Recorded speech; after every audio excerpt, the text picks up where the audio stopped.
안녕하십니까. 신의균 군사TV 디펜스 브리핑입니다. 자, 오늘도 아주 중요한 군사 무기 관련 소식 전해드리겠습니다. 중동 전쟁의 발발이 초일기에 들어간 가운데 미국이 지중해 그리고 페르시아만 있고 이란 이쪽에 무기 또 전력들을 세팅하고 있죠. 그 중에서 이란 쪽을 담당하는 이 페르시아만 있고 오만만 시어돌 루즈벨트 항모, 그리고 후속으로 에이브람 링컨 항모, 이 두 척의 항모가 들어가는데 여기에 놀라운 무기가 처음으로 실전 배치되었습니다. 완전히 이란의 방공망, 통신 모든 것을 그냥 제밍 시켜버릴 수 있는 무기가 첫 번째로 실전 데뷔하게 됐는데 어떤 내용인지 보도록 하겠습니다. 5가지 단신 먼저 보겠습니다. 중국이 북부 전구의 중합성여단, 그러니까 기갑여단이죠.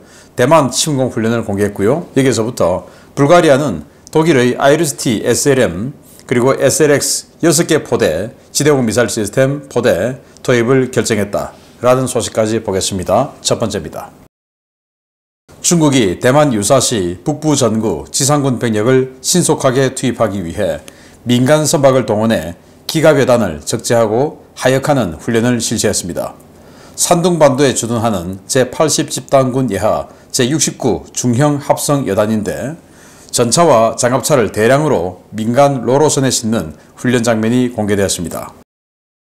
러시아가 우크라이나 방산 인프라를 무차별 공격하고 있는 상황에서도 상당한 생산 능력을 유지하고 있는 우크라이나 방산업체 인규어 디펜스가 카운터 드론 시스템이 기본으로 장착된 인규어3 사륜형 장갑차 시제품을 우크라이나군에 납품해 실전 평가를 마쳤습니다. 제12 아조우 특수목적 여단에서 실시된 이번 테스트에서 해당 제품은 합격 판정을 받았습니다. 이번 이스라엘 분쟁 사태에서 인상적인 활약을 보여주고 있는 이스라엘의 아이언돔 시스템에 매료된 튀르키예가 튀르키예판 아이언돔 확보에 나섰다는 소식입니다. 에르도안 대통령이 직접 스틸돔을 만들라는 지시를 했다고 하는데요. 이스라엘은 싫어도 비슷한 무기는 갖고 싶은 모양입니다. 우크라이나가 자체 개발한 니즈 폭발 반응 장갑의 성능이 꽤 우수한 모양입니다. 우크라이나군 T-64 BM 전차에 탑재된 니즈가 근거리에서 발사된 러시아 T-72 전차의 125mm 대전차 고폭탄에 피격되고도 포탑을 완벽하게 보호하는 데 성공했습니다.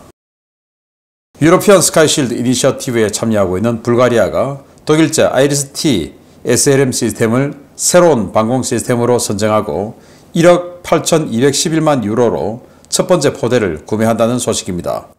불가리아는 2032년까지 SLM 5개 포대, 사거리 연장형인 SLX 1개 포대 등 6개 포대를 구매할 계획입니다. 네, 일반 로로선이죠. 발해 뭐라고 적어놨는데 보하이죠. 중국어로는.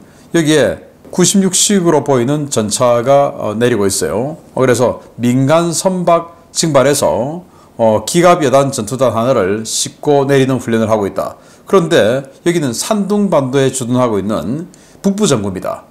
북부전구는 통상 이 수도방어의 예비부대 그리고 한반도 전쟁에 투입되는 이런 부대인데 통상적으로 대만 침공하는 훈련을 하면 동부전구가 주력이고 남부전구가 이제 후속부대로 들어가고 뭐 이런 스타일이었는데 북부전구 부대까지 동원해서 대만을 침공하겠다 라는 시그널을 보여준 거죠. 그러니까 어마어마한 전력을 동원하겠다. 자, 이건데 아마도 대만과의 전쟁이 발생하면 북한이 뭔가 한국을 향해서 강력한 도발을 할 테고 그렇게 되면 이 주한미군이 팔을 뺄 수 없도록 만드는 그런 역할을 북한이 대신 해줄 가능성이 아주 높다라고 하죠. 그때 만약에 북한과 우리가 좀 더 세게 충돌을 하면 이 북부전구는 북한을 도와주러 또 방향을 틀 수도 있어요. 그런 가운데 아무튼 이 북부전구 병력들이 이렇게 민간 선박을 징발해서 대만을 침공하는 훈련을 하고 있는 것이 대만에게는 굉장히 불안한 시그널이다. 이렇게 볼 수 있습니다. 자, 여기 이 장비인데요. 이 안테나들이 있죠. 이게 드론을 제밍하는 거예요. 그래서 이 트럭에다가 이 SUV 같은 이 장갑 차량에 이런 드론 제머를 붙여놓고 아조우 여단에서 이걸 테스트했는데 괜찮다, 합격 이런 판정을 내렸고, 자 이런 거 보면 이제 우리 한국군도 뭐 소형 집차에서부터 중형, 대형, 그리고 장갑차, 전차, 자주포 할 것 없이 이제 모든 이 기동 장비에는 크든 작든 그리고 비싸든 안 비싸든 간에 여기에 사람이 탄다면 사람은 장비보다 더 비싼 존재죠. 그러니까 사람이 탄다면 그 어떤 장비라도 이제 이 드론 제머를 장착을 해야 하는 필수품이 된 시기가 왔다라고 보고 우리가 차량에 운전을 돕기 위해서 사이드미러 있죠. 사이드미러. 그 사이드미러처럼 이제는 완전히 필수품이다 라는 생각을 우리 육군 고위층에서 그런 인본주의 중심의 사고를 좀 가져주기를 기대합니다. 자, 튀르키예가 아이언돔 뭐 천발나라도 맞고 하니까 괜찮죠. 그런데 튀르키예는 이번 이 하마스 그리고 이스라엘 가자 지구 전쟁에서 이스라엘을 극딜하고 있습니다. 그리고 하마스는 테러 단체가 아니고 저항 세력이다. 이스라엘이 나쁘다. 그리고 이스라엘 뭐 단교하자 뭐 이러고 있는 튀르키예인데 에르도안 대통령이 야 그래도 저 아이언돔은 참 좋다. 그런데 아이언돔하고 이름 같으면 안 되니까 스틸돔 아니 아이언돔이나 스틸돔이나 그냥 말장난처럼 뭐 쇠냐 철이냐 뭐 이거 아니겠습니까? 그래서 그 스틸돔 만들어 라는 지시를 해서 지금 다 만들어 간답니다.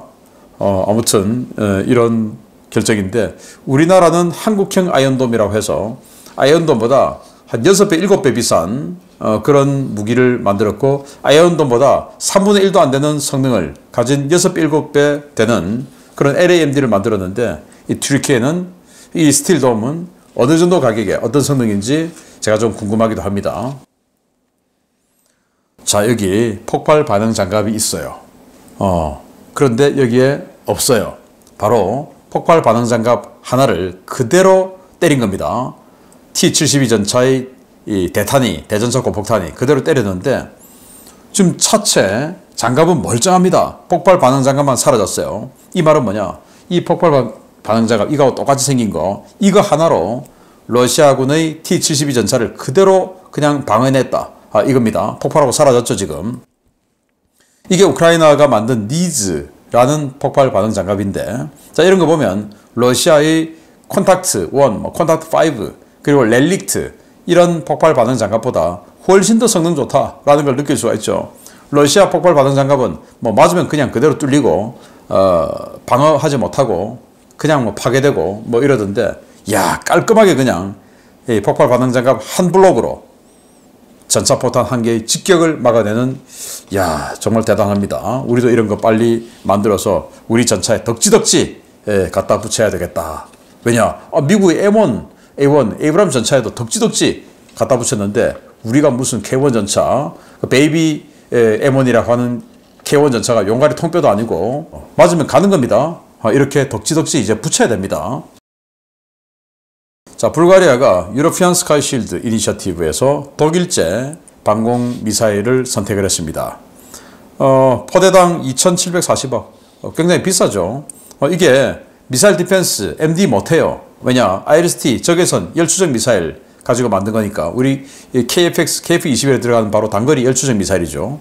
그래서 여기 있는 게 SLX 사거리 연장형이죠. 80km 날아가는 거. 여기 중간에 있는 게 SLM 요게 이제 기본형입니다. 40km 날아가는 거. 그리고 여기 이제 단거리형 SLS 숏이죠. 요게 이제 20km 날아가는 건데 불가리아는 이 중간에 있는 거 이거 요거 5개 포대 사고 그리고 이거 광역방공으로 80km짜리 요거 하나 산다. 그런데 이제 첫 번째 포대 계약했다 라고 하는데 이번 우크라이나 전쟁으로 인해서 독일 방산업체 정말 초초초 대박을 터뜨리고 있습니다. 자, 중동 전쟁에 미국이 이런 무기를 투입하네요. 보겠습니다. 실전에서 적들을 공포로 몰아넣었던 세계 최강의 전자전 시스템 ALQ-99를 잇는 미 해군의 차세대 전자전 시스템 NGJ가 실전에 대비한다는 소식입니다. 미군이 최근 중동 지역 증파가 결정된 에이브럼 링컨 항모 전단에 AGJ를 배치했습니다. 미 해군이 최근 1선 부대 배치가 시작된 차세대 전자전 시스템 일명 NGJ를 중동에 급파되는 항모 전단에 배치했으며 이에 따라 곧 NGJ의 실전 대비가 이루어질 것으로 보인다고 복수의 방산 전문 매체들이 현지 시각 8월 7일 전했습니다. 보도에 따르면 지난 8월 4일 중동 배치 지시를 받고 이동 중인 에이브럼 링컨 전단 소속 제133 전자전 비행대에 신형 전자전 장비가 배치된 것으로 확인됐는데요. 지난해 처음으로 일선 배치가 시작된 이 장비가 실전에 투입되는 것은 이번이 처음입니다. 제식명 AN/ALQ-249V1 NGJ-MB로命名된 이 전자전 포드는 EA-18G 그라울러 전자전 공격기에 탑재되는 ALQ-99를 대체하는 최신형 전자전 장비인데요. 더 워존 등 군사 전문 매체들은 이 장비가 이란의 방공망을 압도할 수 있는 무기라고 평가하고 있습니다. 현존 유일의 NGJ-MB 운용부대인 제133 전자전 비행대는 1, 2차 이라크전과 아프가니스탄 전쟁, IS 소탄작전 등 1990년대 이후 치러진 대부분의 전쟁에 참전했고 일본에도 자주 배치됐던 부대인데요. 미 해군에서 최초로 NGJ를 도입한 부대입니다. NGJ-MB는 144km 정도의 재밍 거리를 가는 기존 ALQ-99 대비 3배 가까운 광역 재밍 능력을 갖는 것으로 알려졌는데요. 이는 오만만과 페르시아만 일대에서 이란 해안은 물론 서부 자그로스 산맥 일대의 방공망 대부분을 침묵시킬 수 있는 능력입니다. 에이브럼 링컨 전단은 NGJ-MB를 갖춘 전자전 비행대는 물론 제314 해병 전투공격 비행대 소속의 F-35C 전력도 갖추고 있는데요. 링컨 전단이 중동에 도착하면 이란 지도부의 생각이 많이 바뀔 것 같습니다. 네, 이 사진입니다. 지금 링컨 전단에 있는 EA-18G 그라울러 공격기인데 전자전 공격기죠. 여기 중간에 있는 거 1번 파일론 이런 것들은 보조 연료 탱크, 그리고 그 옆에 2번 파일론에 있는 거 뚱뚱하게 생긴 거 저게 바로 NGJ입니다. NGJ Next Generation Jammer라고 하는 거죠. 기존 ALQ-99가 144km를 재밍하는데 이건 3배니까 450km를 재밍해요. 어마어마하죠. 이런 이 NGJ 이거 단면도는 이렇게 생겼습니다. 쪼개보면 이제 이렇게 생겼다 이거죠. 그래서 기존 지금 ALQ-99 앞에 이제 프로펠러 달렸고 그 ALQ-99도 사실 뭐 거의 무적의 전자전 시스템이었는데 그 능력의 3배를 자랑하는 이 NGJ가 처음으로 링컨 항모 전단에 탑재되어서 이제 곧 중동에 증파됩니다. 그러면 이 또 링컨 항모 전단에 이 F-35C 전투 비행대가 하나 있어요. 그리고 시어도 루즈벨트 이미 이란 앞에 있죠. 여기도 F-35C 비행대도 하나 있어요. 그리고 또 사우디아라비아에 F-22 비행대 하나 갖다 놨고 영국의 F-22 비행대 또 하나 갖다 놨습니다.